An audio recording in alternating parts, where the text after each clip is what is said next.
Are there any real snubs, and who are you taking off the All NBA teams, if so? I think the most important thing you said, whenever we have these snub conversations, stop being a coward. Name Mm-hmm. who you're taking off the Mm-hmm. list, not just who should be on the list. So I had a vote this year. I did not have Damian Lillard on my All NBA team. I did have Devin Booker on my third team All NBA. I think I can understand putting Dame on there. I just had a hard time putting the dude on there when his team had the fifth worst record in the NBA. I understand Portland I went into think, ultimate tank mode at the end of the season. They were losing yeah, games by like 100 points at the end of the year trying to get Wemby. I get it, but they lost a lot of games with Dame in there as well. And I felt like when Book was healthy, Phoenix was an elite team in the mm-hmm. West. He was an elite two guard. You can argue the best two guard in the NBA. So I think Book, I have him on my team. I understand putting Dame on there. They're like 12 guards who deserve some consideration this year. So I get it. But that's my guy. Devin Booker on the third All NBA team. I think he deserved it. Jay, you putting anybody on, and who are you taking off? Booker would have been one for me. Not too many missed He games for him, he had a lot of missed games, because but that he was was the only at thing that did it for me. It's just like there was a certain point where missed games, I was like, all right, I gotta cut but he someone here. but he was at MVP candidate He level was when he did absolutely, play. He was, no absolutely, And yeah. doubt. and to Will's point, like Damian Lillard, even when he did play, he was playing like it was just his team was bad. And every team knew his team was bad. Nobody gets up for a bad team. Mm-hmm. I just felt like comparing those two seasons was not like Booker's was just far more important than Yeah. Dame's. And maybe that's unfair to Dame because he was just playing with like young guys who have no clue how to play basketball.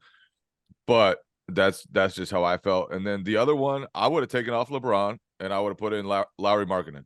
100%. That's what I did. Yeah.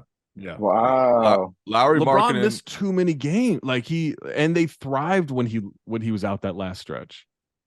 Like they found yeah. themselves, Yeah. you know?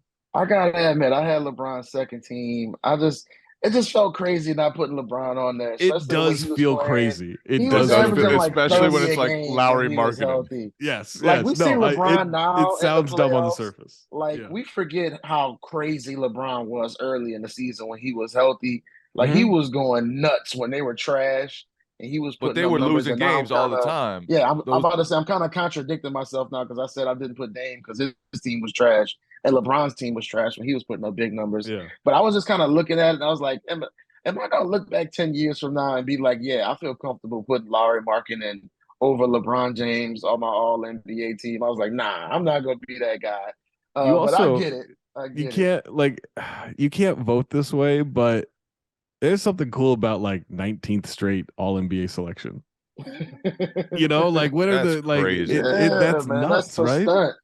Yeah. The That's stunt.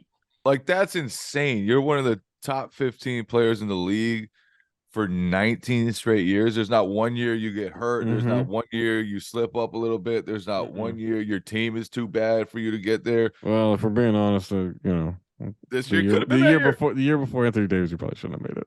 He played like 50 games, He so he he did probably shouldn't though. have made it. He probably Did shouldn't have. though. But yo, Yeah. to the point Jay made, can I just talk about how much I hate the 65 game rule that's coming in next year, and now we're gonna Oh, have to be really? glued to the I games like played it. tab I on these like it. guys' basketball reference page. I hate it. I hate it so Oh, much. start I really showing up. And let me do. let me be an old white guy It's on like, radio, on no, this sports talk guy radio. played Show 61 up to work, games. NBA players. You get paid millions of dollars to do this job. You can't show up so little Timmy, whose dad spent his hard-earned money to get you courtside Section seats, can't wait. 381 at the top. No, I love when it's like, oh, these kids sitting courtside. They didn't get to see LeBron tonight. It's like, yeah, the kids are rich. Like, what are you Dude doing? lives in an 8 bedroom Yeah, mansion. That kid right. will be fine. I Yeah, promise. yeah, But exactly. I like I don't I'm not mad at like we were talking about with Booker being like he just didn't play enough games to make your all NBA team fine. I hate putting a number on it where Yeah. it's like you have to reach this number or you're cut off. It just feels weird to me because like we don't do that with any other award where you have to reach a certain like you can't be an MVP unless you average at least 25 points per game. Like we don't do that with Oh. any other award. It just feels weird to do that with games played. Yeah, we got to do that with. Is it with most improved as well? Because that's when it gets funny to me. If we're like, all right, you're most improved, but you better hit that 65 game mark.